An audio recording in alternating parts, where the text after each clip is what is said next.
And welcome back. Tonight was the first of 3 days and nights of the NFL draft in Nashville. Thursday night means the first round, so we'll have to wait and see where Trey Pipkins of USF and Jordan Brown of Taryn Christian of SDSU are selected. Now, the big question for weeks has been, would the Cardinals pick Kyler Murray with the top pick after drafting Josh Rosen in the first round last year? Well, they did it. And it sounds like the Cardinals are talking with maybe Miami about a trade for Rosen, perhaps other teams as well. Cliff Kingsbury, the new Arizona coach, wanted his guy, and he got him. As for Iowa's T.J. Hawkinson, the tight end was the 8th overall pick by the Lions. The Hawkeyes actually had both of their tight ends picked in the first round. That's never happened. That's pretty amazing. Vikings shored up their offensive line with NC State center Garrett Bradbury, and I think that's a wise choice for them, because their offensive line was hurting last year. Again, Murray goes number 1. Joey Bosa goes number 2. There's Hawkinson to the Lions, Bradbury to the Vikings, and then the other tight end from Iowa, Noah Fant, who scored 18 touchdowns the last 2 years. He was picked by the Broncos, who made a trade with Pittsburgh and gave the Steelers the number 10 pick. They get a really good offensive weapon at number 20.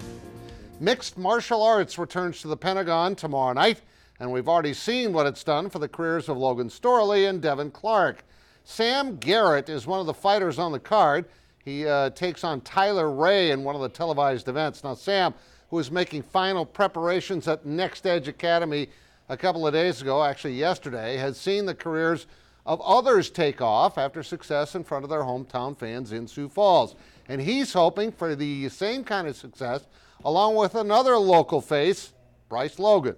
It feels really good because a lot of my fights have been up north in North Dakota, and I've had a couple in Nebraska and just around smaller towns in South Dakota. So I've never really had the opportunity to fight in front of everybody I grew up with. So I'm going to love every second of it. Just to see it come from like the almost the underground state that it was in to being a legitimate sport and being recognized up there with the Sioux Falls Storm or the Stampede. You know, the people of Sioux Falls recognize it as a legitimate sport now, and they come out and support really well like they do for those other sports. So I'm really proud of that, you know, just to see that something I'm passionate about has taken hold here in Sioux Falls and has a good footing here. Now, both fighters are part of the televised segment that begins at 8 o'clock tomorrow night. Logan Storley, who you just saw walking into the Pentagon, is here to help promote the event. He has one fight left on his Bellator contract. Devin Clark is with the UFC, which is the ultimate goal of most of these fighters. As we showed you last night, the Stampede played extra hockey, but prevailed to advance to the Western Conference Finals next week. The Herd trailed when Kyle Haskins put Waterloo on the board in the second period. Looked like that's how it might end. But with just over 4 minutes left, this Max Crozier one-timer found the back of the net on the power play. And for the third time in 5 games, they headed to overtime. And what happened there was hard to believe. Brian Chambers from deep in the corner, here's another angle, threw it off the goalie's back, and it trickled down in. Here's another look from overhead.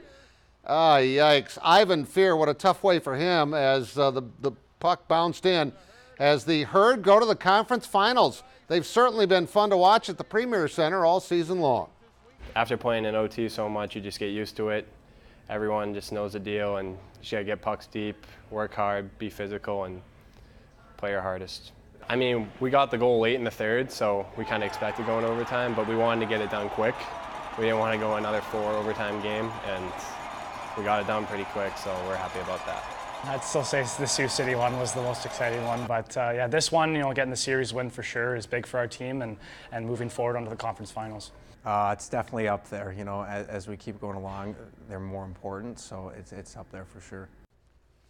All right, here's a look at the matchups. Tuesday and Wednesday next week, they're on the road. Friday and Saturday back at the Premier Center, and the 5th and final game, if necessary, is on the road. Well, tonight, baseball. Great night for a doubleheader out at Harmondon Park. O'Gorman won the first game 1-0. Riders down 1-0, double steal. Billy Chatwell takes second base, and Karsten Grove scores. It's 1-1. Roosevelt, NOG. Next pitch, Joey Ostermeyer drives it the other way to the gap. His double scores Chatwell. It's 2-1 Roosevelt. Next batter, Cole Adam bloops it to right. It's going to drop in there for an RBI single. That makes it 3-1 after one. Knights would start to rally as Aiden Thomas hits a line drive. That scores a run. That makes it 3-2 as Joe Lund is going to race around and he will score. But let's go to your scoreboard. The final, Roosevelt wins the nightcap 6-3 after O'Gorman won the first game 1-0. And Dylan Kirkaby had 14 more strikeouts tonight as Brandon Valley beat Harrisburg 5-2. He is something else. College baseball, Mount Marty wins the first game. They are losing the second game. That's in the 5th inning to Northwestern. Girls golf, Yankton wins the Harrisburg Invite. Reese Jansa of Harrisburg was your medalist there. And at the Drake Relays, Megan Billington of USD was first in the 10,000 meter, and Kyle Burdick of State was 5th in the men's 5,000 meter. We'll be right back.